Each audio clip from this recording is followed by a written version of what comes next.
नमस्कार विद्यार्थी मित्र हो.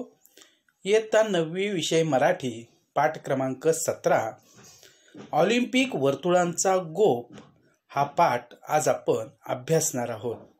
संपूर्ण पाठाचे सोप्या भाषेतलं स्पष्टीकरण तुम्हाला या व्हिडिओमध्ये ऐकायला मिळेल. चला तर मग आपण पाठ क्रमांक 17 ऑलिम्पिक वर्तुळांचा गोप हा पाठ अभ्यासूया. सर्वप्रथम आपण या पाठाचे लेखक बाळज पंडित यांचा परिचय करून घेऊ. या पाठाचे लेखक बाळज पंडित यांचा कालखंड आहे 1929 ते 2015. प्रसिद्ध लेखक म्हणून त्यांना ओळखलं जातं. विशेष करून क्रिकेट सामन्यांचे समालोचक. आपल्याला क्रिकेटची कॉमेंट्री माहिती आहे आणि अशा कॉमेंट्री करणाऱ्या ज्या प्रसिद्ध व्यक्ती आहेत त्यांची नावं सुद्धा आपल्याला माहिती आहेत. तर याच परंपरेतले एक जुने जाणते समालोचक म्हणून बाळज पंडित यांना ओळखले जाते. पहिले शतक, कुमारांचे खेळ, क्रिकेटमधील नवलकथा इत्यादी त्यांची पुस्तके प्रसिद्ध आहेत. आता आपण ऑलिम्पिक वर्तुळांचा गोप या पाठाची मध्यवर्ती कल्पना समजून घेऊया. ऑलिम्पिक सामन्यांची सुरुवात का व कशी झाली? आता आपल्याला या प्रश्नाचं उत्तर जे आहे ते इतिहासामध्ये सापडतं आणि आपण आतापर्यंत जो इतिहास अभ्यासलेला आहे, विशेष करून प्राचीन जगाचा इतिहास जो आहे, तर त्याच्यामध्ये ग्रीक संस्कृतीमध्ये ह्या ऑलिम्पिक सामन्यांची सुरुवात झाल्याचा उल्लेख आढळतो आणि आपल्याला तिथून ते आत्तापर्यंत हा जो काही ऑलिम्पिक क्रीडा स्पर्धांचा जो इतिहास आहे तर तो माहिती आहे. आता या ऑलिम्पिक सामन्यांची सुरुवात का व कशी झाली, हे सामने भरवण्यामागील उद्दिष्ट कोणते, ऑलिम्पिक वर्तुळांचा अर्थ काय, या सर्वांचा आढावा प्रस्तुत पाठातून लेखकांनी घेतला आहे. म्हणजे जे प्रश्न आपल्याला नेहमी पडतात त्यातील काही प्रश्नांची उत्तर आपल्याला मिळतात, परंतु खेळांविषयीची आवड जी आहे ते आपल्या मनामध्ये प्रचंड असते आणि सर्वसाधारणपणे ऑलिम्पिक क्रीडा स्पर्धा अख्खं जग या क्रीडा स्पर्धांची वाट बघत असतं आणि आपापल्या देशाची या क्रीडा स्पर्धेतली कामगिरी याकडे त्या देशातील देशवासियांचं आवर्जून लक्ष असतं आणि या सगळ्या ऑलिम्पिक क्रीडा स्पर्धांची माहिती आपल्याला व्हावी. ते कसे भरवले जातात, कधी भरवले जातात, त्याचे उद्दिष्ट काय आहेत, हे सगळं आपल्याला माहिती व्हावं म्हणून या पाठाचा समावेश आपल्या पाठ्यपुस्तकामध्ये केलेला आहे. प्रस्तुत पाठातून जागतिक ऑलिम्पिक क्रीडा स्पर्धांविषयीची माहिती दिली आहे आणि ऑलिम्पिक वर्तुळांचा गोप या पाठामधून जागतिक ऑलिम्पिक क्रीडा स्पर्धा ज्या दर 4 वर्षांनी भरवल्या जातात तर त्याची माहिती आपल्याला दिलेली आहे. आता आपण या पाठाला सुरुवात करू. पहा, मनुष्याच्या सर्वांगीण व्यक्तिमत्व विकासात क्रीडेचे महत्त्व अनन्यसाधारण आहे. लहानांपासून ते मोठ्यांपर्यंत सर्वांना खेळ आवडतातच. आपण तर लहानपणापासूनच कोणता ना कोणता खेळ खेळतच लहानाचे मोठे झालेलो आहोत आणि खेळामुळं आपल्या व्यक्तिमत्वाचा विकास होतो आणि त्याचबरोबर खेळातून अनेक गोष्टी साध्य होत असतात याची आपल्याला जाणीव आहे. सर्व स्तरांवर खेळले जाणारे क्रीडा सामने हे क्रीडा रसिकांचेच नव्हे तर जगभरातील क्रीडाप्रेमींचे लक्ष वेधून घेणारे ठरतात आणि कोणत्याही स्तरावरती, मग ते जिल्हा स्तरावरती असो, राष्ट्रीय स्तरावरती असो किंवा जागतिक स्तरावरती असो, जे काही क्रीडा सामने होत असतात, वेगवेगळ्या खेळांचे जे सामने होत असतात, तर याकडे क्रीडा रसिकांचंच नव्हे तर जगभरातील क्रीडाप्रेमींचं लक्ष जे असतं तर ते या स्पर्धांकडे नक्की असतं. संपूर्ण जगभरातील क्रीडा सामन्यांत ऑलिम्पिक क्रीडा सामन्यांना एक मानाचे स्थान आहे आणि संपूर्ण जगभरामध्ये जे अनेक प्रकारचे क्रीडा सामने होत असतात याच्यामध्ये जे महत्त्वाचं आणि मानाचं स्थान आहे ते ऑलिम्पिक क्रीडा सामन्यांना आहे आणि आपल्याला ऑलिम्पिक क्रीडा स्पर्धा याविषयी पुरेशी माहिती आहे आणि दर 4 वर्षांनी अशा प्रकारच्या ऑलिम्पिक क्रीडा स्पर्धा होतात आणि जगभरातले सगळे देश या क्रीडा सामन्यांमध्ये ऑलिम्पिक क्रीडा स्पर्धेमध्ये सहभागी होतात, हेही आपल्याला माहिती आहे आणि एक मानाचं स्थान जे आहे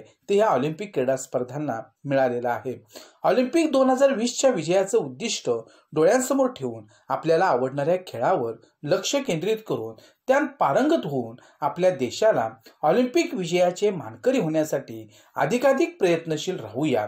आता इथे ऑलिम्पिक क्रीडा स्पर्धा ज्या 2020ला होणार आहेत जपानमधील टोकियो या ठिकाणी, तर त्याचे एक नजरेसमोर उद्दिष्ट ठेवून आपण ह्या सगळ्या खेळांवरती लक्ष द्यायला हवं आणि या क्रीडा स्पर्धेमध्ये भारताचं स्थान जे आहे तर ते कसं उंचावेल यासाठी आपण प्रयत्न करायला पाहिजे. प्रत्येक खेळावरती लक्ष द्यायला पाहिजे.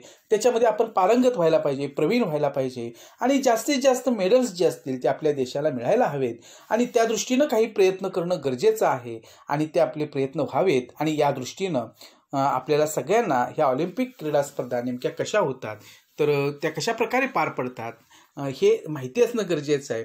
आता आपण सगळेजण 2020 हे वर्ष जे आहे तर तो सगळा कोरोनाचा जो प्रादुर्भाव आहे, कोरोनाचं जे जागतिक संकट आलेलं आहे त्याच्यामुळे या स्पर्धा होऊ शकल्या नाहीत. परंतु ह्या ज्या काही स्पर्धा पुढे ढकललेल्या आहेत त्या कदाचित आता ह्या 2021 होतील आणि याच्यामध्ये अख्खं जग सहभागी होईल आणि मग आपल्या देशाचं या क्रीडा स्पर्धेमध्ये असणारं स्थान जे आहे ते नक्की उंचावू शकेल. कारण आता आपला देश सगळ्याच बाबतीमध्ये वेगानं पुढे जातोय, तसा क्रीडा स्पर्धांमध्ये सुद्धा पुढे जातो आहे. आता आपण प्रत्यक्ष पाठाला सुरुवात करूया.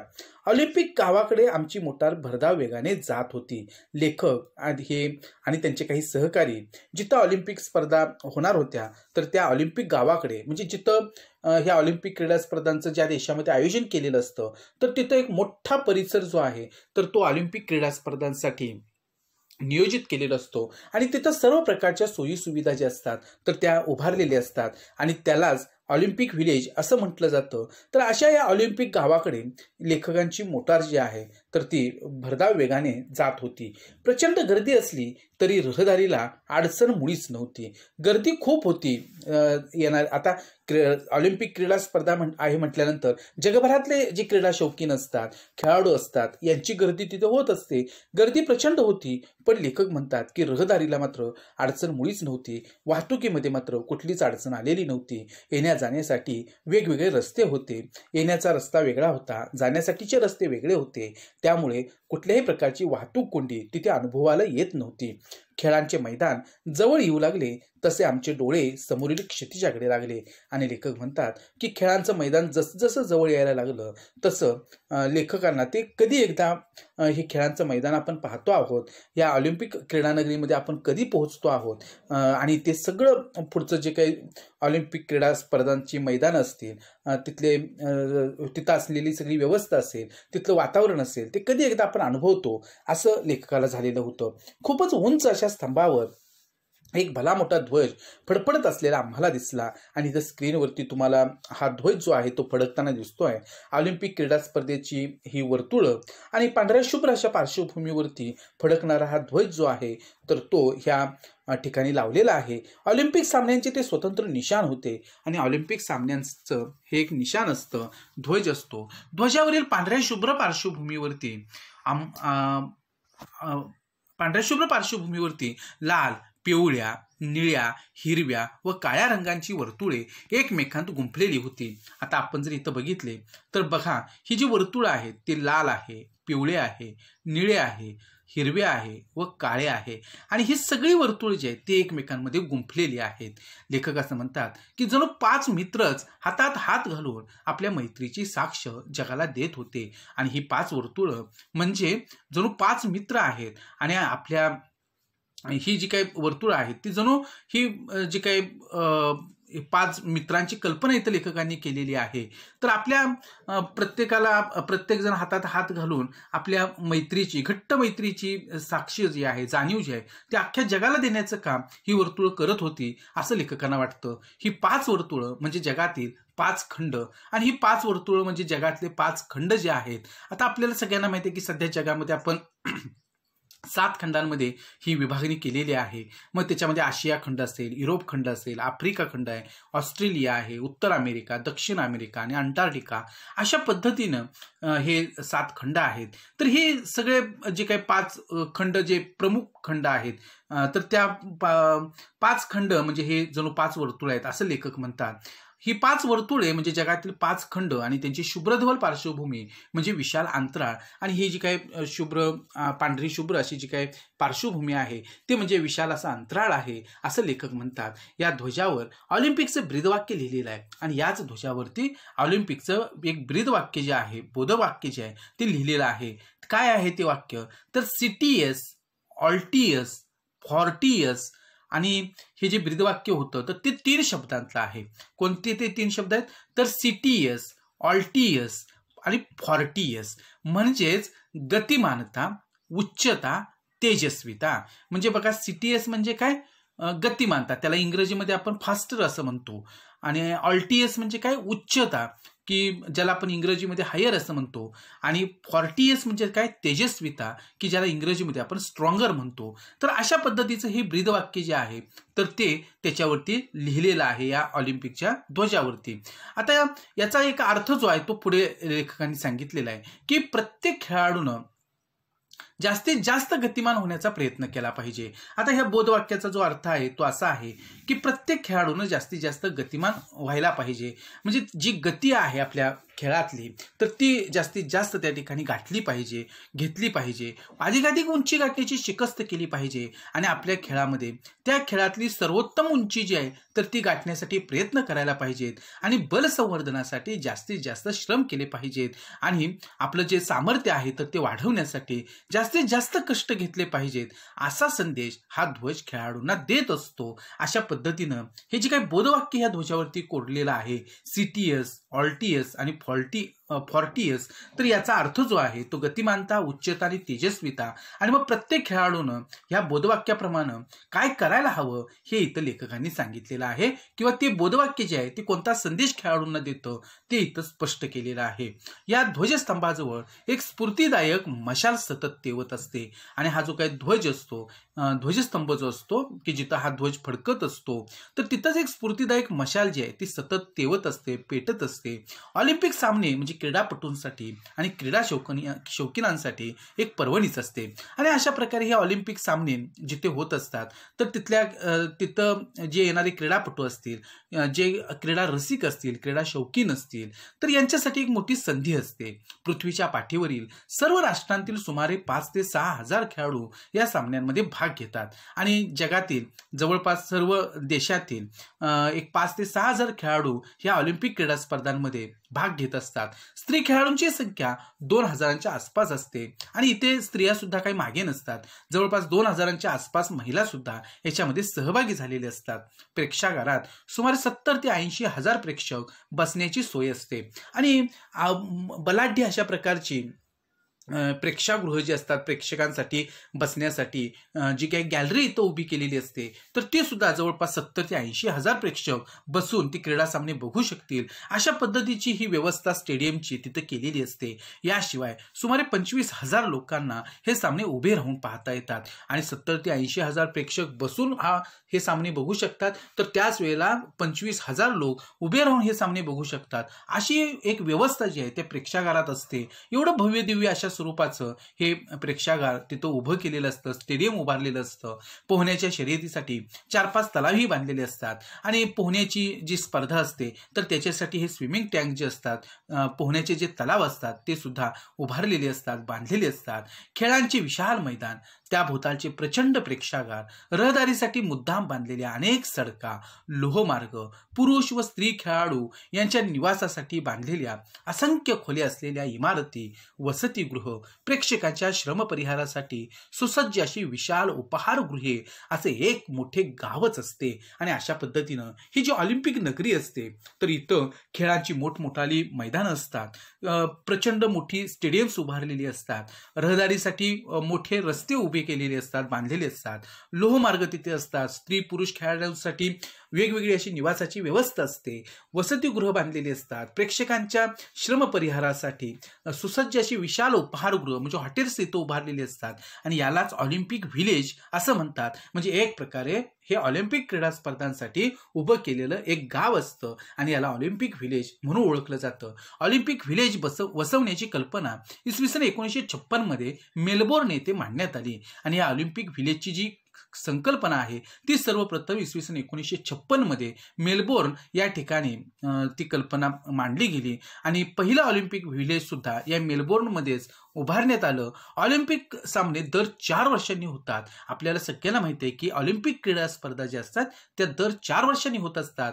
हे सामने 5 दिवस चालत. पूर्वीच्या काळामध्ये इसवी सन पूर्व 776 मध्ये हे सामने झाल्याची पहिली नोंद ग्रीस देशाच्या इतिहासात सापडते आणि इसवी सन पूर्व 776 मध्ये इतिहासामध्ये ग्रीक देशाच्या इतिहासामध्ये ही अशा पद्धतीची नोंद आहे की तिथं ह्या ऑलिम्पिया या ठिकाणी हे क्रीडा सामने जे असतील तर ते होत होते। त्यावेळी स्पर्धेत यशस्वी खेळाडूंचा ऑलिव्ह वृक्षाच्या फांदीची माळ घालून गौरव करण्यात येत असे। आणि त्यावेळेला ह्या ग्रीक देशामध्ये की जे यशस्वी खेळाडू असायचे तर त्यांना ऑलिव्ह वृक्ष जो आहे तर त्याची फांदीची माळ जी आहे तर ती ह्या यशस्वी खेळाडूंच्या गळ्यामध्ये घातली जायची आणि त्यांचा सन्मान जो आहे तर तो केला जात होता।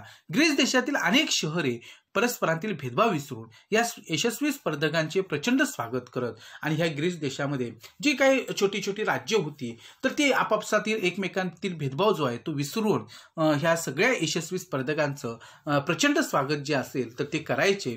या सामन्यातील खेळाडूंना राष्ट्रीय सण समारंभाच्या वेळी मानाचे स्थान मिळत असे आणि ह्या सामन्यांमध्ये जे खेळाडू यशस्वी व्हायचे त्यांना त्या देशातील राष्ट्रीय सण समारंभ जे असायचे तर त्यावेळेला एक मानाचं स्थान दिलं जायचं। पुढे ग्रीक सत्तेचा ऱ्हास झाला आणि पुन्हा काही काळानंतर ह्या ग्रीक सत्तेचा विनाश झाला, ऱ्हास झाला आणि त्याबरोबर इसवी सन पूर्वी 394 मध्ये हे सामने बंद पडले आणि अशा पद्धतीनं ह्या ग्रीक संस्कृतीमध्ये हे जे काही क्रीडा सामने सुरू झालेले होते ते पुन्हा ह्या ग्रीक संस्कृतीचा किंवा ग्रीक सत्तेचा ऱ्हास झाल्यानंतर हे सामने बंद झालेले आहेत।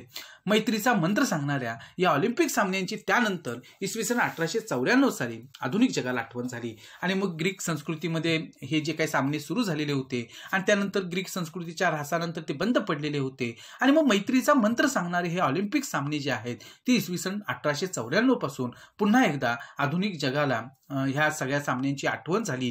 त्या वर्षी फ्रान्स देशात एक ऑलिम्पिक काँग्रेस भरवण्यात आली होती आणि इसवी सन 1894 मध्ये फ्रान्स देशामध्ये एक ऑलिम्पिक काँग्रेस भरवण्यात आली। त्या काँग्रेसला अनेक राष्ट्रांचे प्रतिनिधी हजर होते आणि ही जी काही सभा तिथं संपन्न झालेली होती तर त्यामध्ये अनेक राष्ट्रांचे प्रतिनिधी हजर राहिलेले होते। कुबर्टीन नावाच्या फ्रेंच क्रीडा तज्ज्ञाने या काँग्रेसमध्ये ऑलिम्पिक सामन्यांचे पुनरुज्जीवन केले आणि मग कुबर्टीन नावाचा जो फ्रेंच क्रीडा तज्ज्ञ होता, जाणकार होता, त्यानं काय केलेलं आहे की ऑलिम्पिक काँग्रेसमध्येच ऑलिम्पिक सामन्यांचं पुनरुज्जीवन केलं म्हणजे इथून पुढे हे ऑलिम्पिक क्रीडा सामने भरवण्यात येतील अशा पद्धतीनं या ऑलिम्पिक क्रीडा स्पर्धांची सुरुवात करण्याचं ठरलं। शरीर संपदा वाढवण्यासाठी काही उद्दिष्ट ठरवली की शरीर संपदा वाढवण्यासाठी, बलसंवर्धन करण्यासाठी आणि प्रामुख्यानं देशादेशांतील मैत्री वाढवून त्यांच्यात मित्रत्वाची स्पर्धा व्हावी यासाठी प्राचीन ऑलिम्पिक सामन्यांप्रमाणेच यापुढे आंतरराष्ट्रीय क्रीडा स्पर्धा भरवाव्यात असे ठरले आणि मग त्याच्यासाठी काही गोष्टी ठरवण्यात आल्या की शरीर संपदा वाढवण्यासाठी, बल संवर्धन करण्यासाठी आणि देशादेशांमध्ये असणारी जी मैत्री आहे तर ती मैत्री वाढण्यासाठी, मित्रत्वाची स्पर्धा निर्माण व्हावी यासाठी ऑलिम्पिक सामन्यांप्रमाणेच आंतरराष्ट्रीय क्रीडा स्पर्धा भरवाव्यात असं ठरलं आणि 1896 पासून ऑलिम्पिक सामने दर 4 वर्षांनी वेगवेगळ्या देशात भरवले जातात आणि अशा प्रकारे 1896 पासून ऑलिम्पिक सामने दर 4 वर्षांनी वेगवेगळ्या देशात भरवायला सुरुवात झाली। त्या निमित्ताने जगात सद्भावना, समता, मैत्री, विश्वबंधुत्व, शिस्त व ऐक्य या भावना वाढीस लागतात आणि या ऑलिम्पिक क्रीडा स्पर्धांच्या निमित्तानं संपूर्ण जगामध्ये जे काही वेगवेगळे देश आहेत तर या सगळ्या देशांमध्ये परस्परांविषयी सद्भावना असेल, समता असेल, मैत्री असेल, विश्वबंधुत्व असेल, शिस्त असेल, ऐक्य असेल या भावना वाढीस लागतात आणि खरं तर जगात शांतता आणि सुव्यवस्था प्रस्थापित व्हायची असेल तर सगळ्याच देशांमध्ये परस्परांमध्ये या गोष्टी असायला पाहिजेत तरच अख्खं जग जे आहे ते गुण्यागोविंदानं राहू शकेल आणि म्हणून या क्रीडा स्पर्धांचं हे एक फार मोठं महत्त्व आहे की हे क्रीडा स्पर्धा ज्या असतात किंवा ऑलिम्पिक क्रीडा सामने जे आहेत तर ते अख्ख्या जगाला एकत्र आणण्याचं काम करत असतात। परस्परांमधले मतभेद जे असतात तर ते दूर करायला मदत करत असतात आणि म्हणून अशा पद्धतीनं हे ऑलिम्पिक क्रीडा सामने होणं हे आपल्या जगाच्या सुद्धा हिताचं आहे असं त्या ठिकाणी खरं तर आपल्याला हा उद्देश आहे ह्या ऑलिम्पिक क्रीडा सामन्यांचा की जगामध्ये अशा पद्धतीनं शांतता आणि सुव्यवस्था प्रस्थापित व्हावी। या सामन्यात निरनिराळ्या 21 खेळांची तरतूद आहे आणि हे जे ऑलिम्पिक क्रीडा सामने होतात तर याच्यामध्ये जवळजवळ 21 खेळांची तरतूद करण्यात आलेली आहे। पुरुषांसाठी व स्त्रियांसाठी वेगवेगळे सामने होतात। पुरुषांसाठी आणि स्त्रियांसाठी वेगवेगळ्या सामन्यांचं नियोजन केलं जातं। या सामन्यांच्या व्यवस्थेसाठी एक आंतरराष्ट्रीय ऑलिम्पिक समिती नेमलेली असते आणि ही ऑलिम्पिक क्रीडा स्पर्धा पार पडण्यासाठी एक आंतरराष्ट्रीय ऑलिम्पिक समिती स्थापन केलेली असते। या स्पर्धांत भाग घेणाऱ्या प्रत्येक देशाचे 1 ते 3 प्रतिनिधी या समितीत असतात आणि ही ऑलिम्पिक समिती म्हणजे कोण कोण सदस्य असतात याच्यामध्ये, तर ज्या देशातले खेळाडू याच्यामध्ये सहभागी झालेले असतात तर त्या देशाचे जवळपास 1 ते 3 प्रतिनिधी या ऑलिम्पिक समितीमध्ये घेतलेले असतात. या समितीमध्ये खेळांची व्यवस्था आणि मग ह्या समितीमध्ये खेळांची व्यवस्था असेल त्या खेळांच्या आंतरराष्ट्रीय संघाकडे सोपवलेली असते. ऑलिम्पिक सामन्यांसाठी लागणारा खर्च फारच मोठा असतो आणि ऑलिम्पिक क्रीडा स्पर्धा भरवायच्या म्हणजे आयोजक जो देश असतो त्याला खूपच मोठा खर्च असतो आणि हा सर्व पैसा स्पर्धक देश उभा करतात आणि जसा आयोजक देश यासाठी खर्च करत असतो, यजमान देश आपण त्याला म्हणतो, अगदी त्या पद्धतीनं भाग घेणारे जे स्पर्धक देश असतात ते सुद्धा आपल्या खेळाडूंचा खर्च असेल किंवा जी काय आर्थिक मदत असेल ती जितकी देता येणं शक्य असेल तेवढी या सामन्यांसाठी देण्याचं काम जे आहे तर ते करत असतात. आणि अशा प्रकारे खर्च जरी आवाढव्य असला तरी या ऑलिम्पिक सामन्यांमधून ज्या गोष्टी साध्य होतात त्या फार महत्त्वाच्या आहेत आणि म्हणून या स्पर्धा ज्या आहेत त्या दर 4 वर्षांनी होणं गरजेचं आहे. क्रीडेच्या क्षेत्रात जातीभेद नाही, धर्मभेद नाही की वर्णभेद नाही आणि लेखक म्हणतात त्याप्रमाणे खेळ असं क्षेत्र आहे की जिथं जातीभेद, धर्मभेद, वर्णभेद काही नसतो. इथे सर्वांना समान संधी मिळते आणि या खेळामध्ये सगळ्यांना समान संधी असते. अमेरिकेतील जेसी ओवेन्स हा वंशाने आफ्रिकी खेळाडू आणि ते बघा तुम्हाला स्क्रीनवरती मी फोटो दाखवलेला आहे की जेसी ओवेन्स हा अमेरिकेतील खेळाडू आहे. खरं तर वंशानं तो आफ्रिकन खेळाडू आहे. 1936 मध्ये बर्लिनला झालेल्या ऑलिम्पिक स्पर्धेत त्यांनी 4 अजिंक्यपदं मिळवली. बघा ऑलिम्पिक सामन्यांमध्ये अशा पद्धतीनं 4 अजिंक्यपदं, सुवर्णपदकं मिळवणं ही फार अवघड गोष्ट आहे आणि 1936 मध्ये बर्लिनला झालेल्या या ऑलिम्पिक क्रीडा स्पर्धेमध्ये ही 4 अजिंक्यपदं जी आहेत ती जेसी ओवेन्सनं मिळवलेली आहेत. इतकेच नव्हे तर त्या 4ही बाबतीत त्यांनी नवे उच्चांक प्रस्थापित केले आणि ही जी काही 4 अजिंक्यपदं मिळवली तर त्याच्यामध्ये सुद्धा नवे उच्चांक जे आहेत आतापर्यंतचे ते त्यानं निर्माण केलेले होते. अमेरिकेच्या यशाचा तो मोठा शिल्पकार ठरला आणि अमेरिकेनं जे काही एवढं यश मिळवलं तर त्याचा मोठा शिल्पकार होण्याचं भाग्य जे आहे ते जेसी ओवेन्सला मिळालं. अमेरिकेनंच नव्हे तर साऱ्या जगाने या खेळाडूचा त्यावेळी केवढा गौरव केला आणि जरी थोडंसं हे जे काही वर्णभेद जो आहे तर तो काही राष्ट्रांमध्ये पाळला जातो आणि त्याच्यामध्ये हे जे आफ्रिकन वंशाचे जे लोक आहेत त्यांना काही वेळेला कमी समजलं जातं, परंतु इथं आफ्रिकन वंशाचा हा जो काही जेसी ओवेन्स होता तो अमेरिकेतर्फे ह्या सामन्यामध्ये खेळला आणि त्याच्यामध्ये त्यानं 4 अजिंक्यपदं मिळवली आणि खेळाच्या क्षेत्रामध्ये अशा प्रकारचा कुठला वर्णभेद नसतो हे त्यानं दाखवून दिलं आणि अमेरिकेनंच नव्हे तर सगळ्या जगानं सुद्धा त्याचा मोठा गौरव केला, केवढं कौतुक केलं. ओवेन्सचा वर्ण आणि मग ह्या ओवेन्सचा असणारा वर्ण, त्याचा देश हे सर्व विसरून साऱ्या जगाने त्याची प्रशंसा केली, कौतुक केलं. म्हणजे खेळाच्या क्षेत्रामध्ये कुठल्याही प्रकारचा जातीभेद, धर्मभेद, वर्णभेद नसतो, सगळ्यांना समान संधी असते असं लेखक सांगतात. एमिल झेटोपिक हा झेकोस्लोवाकियाचा खेळाडू आणि एमिल झेटोपिकचं सुद्धा उदाहरण इथं लेखक देतात की तो आहे झेकोस्लोवाकियाचा खेळाडू. 1952 साली त्याने हेल्सिंकीचं मैदान गाजवलं आणि 1952 मध्ये ह्या ऑलिम्पिक क्रीडा स्पर्धा हेल्सिंकी येथे पार पडल्या आणि हे मैदान गाजवण्याचं काम एमिल झेटोपिकनं केलं. तेथे त्याने 5000 मीटर धावणे व मॅरेथॉन या लांब पल्ल्याच्या शर्यतीत नवीन विक्रम केले आणि हा जो काय एमिल झेटोपिक आहे तर त्यानं 5000 मीटर धावणं आणि मॅरेथॉन या लांब पल्ल्याच्या शर्यतीमध्ये नवीन विक्रम प्रस्थापित केले व नवा इतिहास घडवला. जगातील एक मानवी रेल्वे इंजिन अशी झेटोपिकने ख्याती मिळवली आणि प्रचंड वेगाने धावणारा हा जो एमिल झेटोपिक आहे तर त्यानं मानवी रेल्वे इंजिन म्हणजे रेल्वे इंजिन ज्या पद्धतीने वेगानं धावत असतं अगदी त्याच गतीनं धावणारा हा खेळाडू होता आणि म्हणून रेल्वे इंजिनाची उपमा जी आहे ती एमिल झेटोपिकला दिली आणि मानवी रेल्वे इंजिन म्हणून त्याचा गौरव केला. यामुळे जगातील सर्व लोकांना झेटोपिक बद्दल तर अभिमान वाटलाच, पण त्याबरोबरच झेकोस्लोवाकिया देशाबद्दलही त्यांच्या मनात आदर निर्माण झाला. आणि मग बघा की हा एमिल झेटोपिक जो आहे तर त्याचं या स्पर्धेतलं जे यश होतं ते एवढं प्रचंड होतं की अख्ख्या जगाला त्याचा अभिमान वाटला, पण त्याचबरोबर त्याचा जो देश आहे तर त्या देशाबद्दल सुद्धा लोकांच्या मनात आदर निर्माण झाला. म्हणजे एखादा खेळाडू आपल्या देशाचं नाव जे आहे ते आंतरराष्ट्रीय स्तरावरती कसं मोठं करू शकतो याचं एमिल झेटोपिक हा एक उदाहरण आहे. आपण सुद्धा क्रीडा क्षेत्रामध्ये अशा पद्धतीची कामगिरी करून आपल्या देशाचं नाव उज्ज्वल करू शकतो आणि आपल्या देशातील कितीतरी खेळाडू असे आहेत की त्यांनी आपल्या देशाचं नाव जे आहे ते आंतरराष्ट्रीय पातळीवरती खेळामुळे नेऊन पोहोचवलेलं आहे. आफ्रिकेतील इथिओपियाचा आबेबी बिकिला या खेळाडूने त्यानं अनवाणी पायानं मॅरेथॉन लांब पल्ल्याची शर्यत जिंकली. आणि बघा, आफ्रिकेमधला इथिओपियाचा आबेबी बिकिला, की जो स्क्रीनवरती मी तुम्हाला त्याचं चित्र दाखवलेलं आहे, या खेळाडूचं वैशिष्ट्य काय, त्यानं अनवाणी पायानं, म्हणजे पायामध्ये काही बूट नाही, काही नाही, तर अशा मॅरेथॉन स्पर्धेमध्ये त्यानं लांब पल्ल्याची शर्यत जिंकली. की अनवाणी पायानं असं धावायचं आणि ही मॅरेथॉन स्पर्धा लांब पल्ल्याची जिंकायची किती अवघड गोष्ट आहे. एवढे मोठे अंतर त्यानं 2 तास 15 मिनिटात काढले. आणि ही जी काही लांब पल्ल्याची शर्यत होती ते त्यानं अंतर जे होतं ते 2 तास 15 मिनिटांमध्ये काढलं, म्हणजे पूर्ण केलं. फॅनी बँकर्स या स्त्री खेळाडूंनी तर 1948 साली ऑलिम्पिकचं मैदान दणाणून सोडलं. आता इथं फॅनी बँकर्स यांचं सुद्धा मी चित्र घेतलेलं आहे की त्यांनी 1948 साली ऑलिम्पिकचं मैदान जे आहे ते दणाणून सोडलं. 100 व 200 मीटरच्या शर्यतीत प्रथम क्रमांक मिळवला. म्हणजे महिला असून सुद्धा या ऑलिम्पिक क्रीडा स्पर्धांमध्ये त्यांनी मिळवलेले यश खूपच कौतुकास्पद आहे. भारताने हॉकीच्या स्पर्धेत अनेक वर्ष अजिंक्यपद मिळवलं आणि हॉकी क्रीडा स्पर्धेमध्ये अनेक वर्षे भारतानं अजिंक्यपद जे आहे ते ऑलिम्पिक सामन्यांमध्ये मिळवलं. ऑलिम्पिकच्या मैदानावर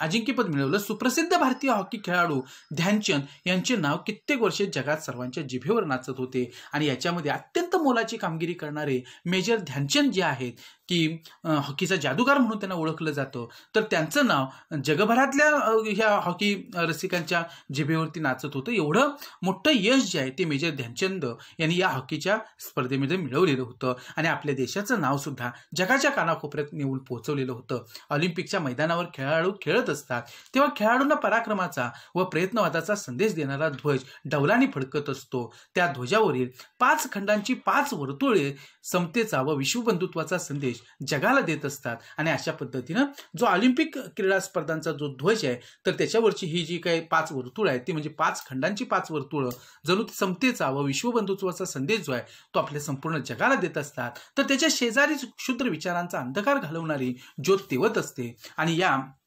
या वर्तुळांच्या शेजारीच हा जो ध्वज असतो, या ध्वजाच्या शेजारीच एक ज्योत जी आहे तर ती सुद्धा मशाल जी आहे तर ती अखंड तेवत असते. आणि जणू त्या ठिकाणी क्षुद्र विचारांचा अंधकार जो आहे तर तो दूर करण्याचं काम ही मशाल करत असते असं त्या ठिकाणी लेखक सांगतात. एकंदरीतच ह्या ऑलिम्पिक क्रीडा स्पर्धा ज्या आहेत तर त्या संपूर्ण जगाला एकत्र आणण्याचं काम, सगळ्या जगामध्ये मैत्रीचं नातं प्रस्थापित करण्याचं काम कसं करत असते. आणि मग अशा ह्या क्रीडा स्पर्धांमध्ये आपण कशा पद्धतीनं यश मिळवायला हवं आणि जगानं ह्या ऑलिम्पिक क्रीडा स्पर्धांमध्ये का भाग घ्यायला पाहिजे हे आपल्याला इथं लेखकांनी अतिशय छान पद्धतीनं, सुरेख पद्धतीनं सांगितलेलं आहे.